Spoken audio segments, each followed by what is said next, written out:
What's good, y'all? So that game is finally over. Thank goodness preseason is finally over.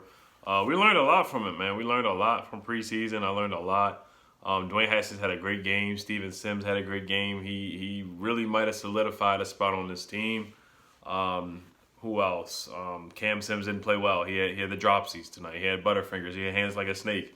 It really might look like Josh Doxson. Like we might have to keep him on this team because I highly doubt that we're going to be able to trade him for a high pick. I mean, at best, we would get a 6th-round pick for Josh Doxson. And right now, I think we might as well just keep him and then just get a compensatory pick for Josh Doxson when he leaves in free agency. Because right now, I love Cam Sims. Everybody loves Cam Sims because of what he did last year in the preseason. Then he had a good game against the Falcons where he had a nice one-handed catch.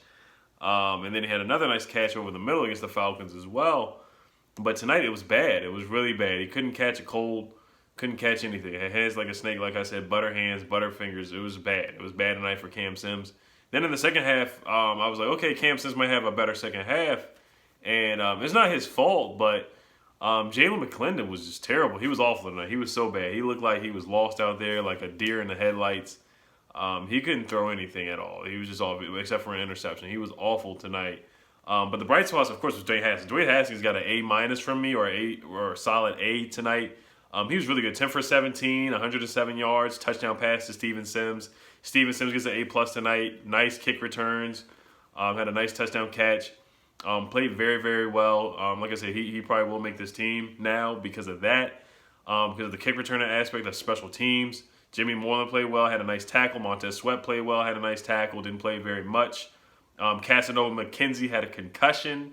So we'll see. We're very thin at the outside linebacker spot. I wrote down some notes. Dwayne Haskins, his first couple drives were really good. I love the way he played. He had a nice pass to J.P. Holtz. Had a nice pass to the 6'8" guy, Donald Parham. Had a very nice pass to Robert Davis. Cam Sims did catch one.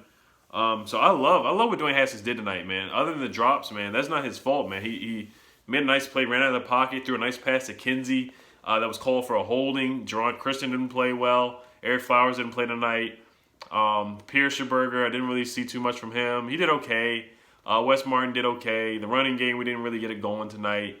Pirine is Pirine. Byron Marshall, they're okay. Craig Reynolds is okay. They just don't wow you. They're just running backs that just don't wow you. We're already really loaded with the running back position anyway, so either one of those guys can make the team. We'll see. Pirine might get cut. We'll see.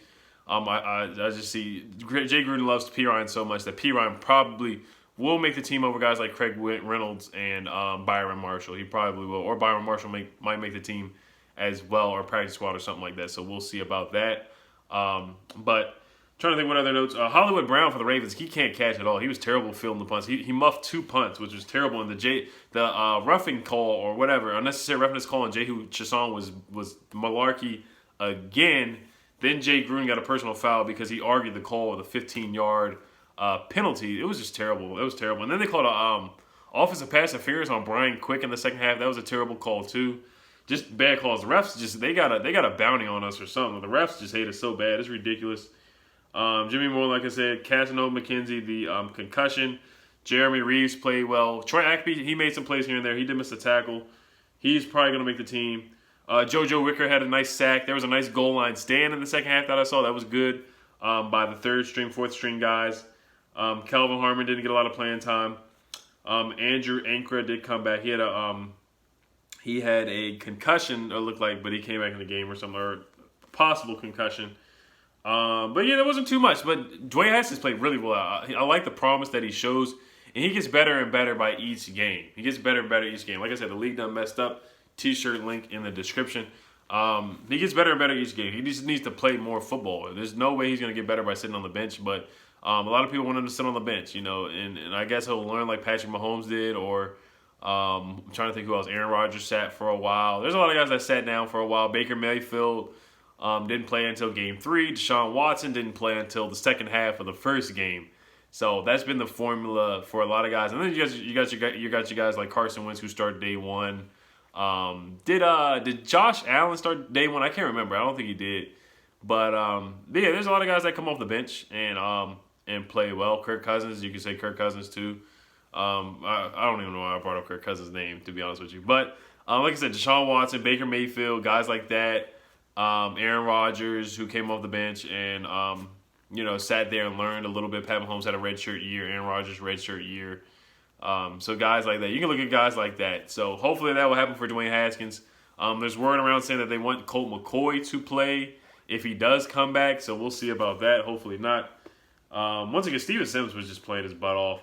But I will come out with a 53-man roster. I might do a 53-man roster prediction. They do announce the rosters at 4 minutes. 4 minutes left.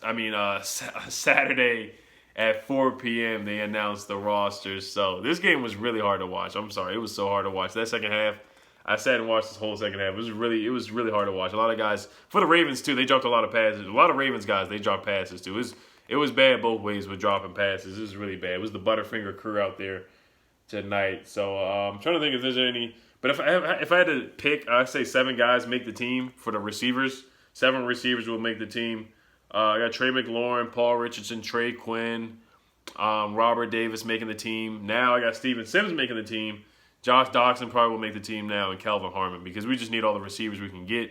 And with the injuries from last year, where we fell down all the way to Michael Floyd on the roster, Mo Harris was not really doing too much. We had to sign Brian Quick off the streets. We had to sign Kidsey. Kidsey actually played in a couple games last year because Jameson Crowder was always injured. Paul Richardson was always injured. Trey Quinn was always injured. Robert Davis injured. Cam Sims injured. So many guys at the wide receiver position were injured last year. It was just ridiculous how many guys got injured. We were very, very thin. So we just need as much depth as possible. So I think, unfortunately, we will have to keep Josh Doctson on this roster because I highly doubt somebody trades for him before we have to choose the 53-man roster. I highly doubt that. Or before week 1. Once again, Bruce Allen was silly and said that in his interview said that he believes that Trent Williams will come back. Of course, we did hear about that. D'Angelo Hall shut that down by saying that he talked to Trent, and Trent said that he will not, no way in heck or no way in hell he will be in the building or the practice facility or Ashburn, Virginia, or in Philadelphia for week 1. That's basically what Trent said. That's basically what D'Angelo Hall. So Trent has not said anything to the media through a microphone or directly in an interview at all. He's basically had people speak for him, D'Angelo Hall, other sources, just so many sources hearsay. I'm just so tired of it. I'm just wanted to be over with.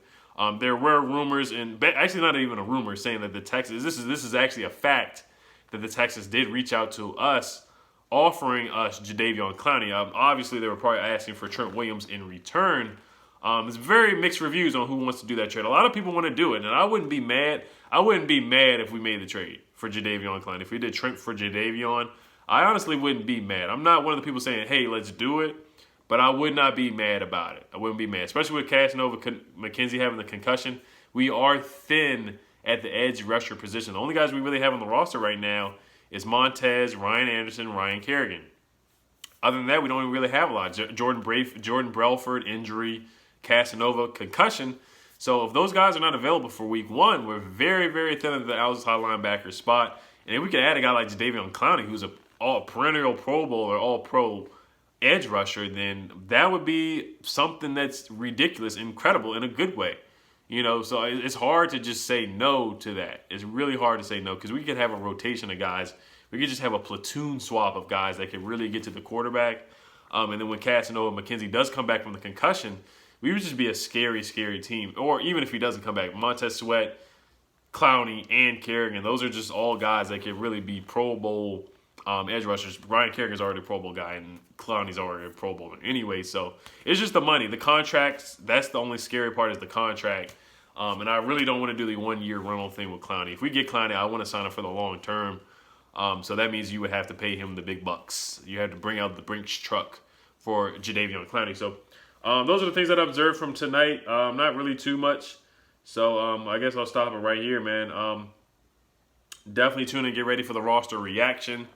We'll definitely have that popping. I know everybody's going to do their reaction videos to the roster, who gets cut, who makes the team, your surprise cut, things like that, your surprise keeper. The wide receiver position, that's really, really, that's going to be the toughest position for Jay Gruden to make a decision on. It really is. It's really going to be a tough decision. Trustway did a good job tonight as well. Always got to shout out Tressway, the punter. He's probably the second best player on the team last year. He really was. He was the second best player on the team. It was Adrian Peterson number 1.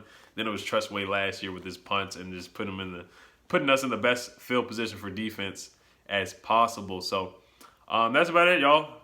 The preseason is done. Thank goodness. Football is back, man. Football is finally back next week, September 8th. Hope you guys enjoy this weekend, too. I probably will make a video before Labor Day weekend starts. So, all right, y'all. If we hear any big news this weekend with a trade, a release, or something like that before Saturday, I definitely will be making a video, so stay tuned. All right, y'all. Hell to them Skins. Hell to the Wizards. All right, y'all. Peace.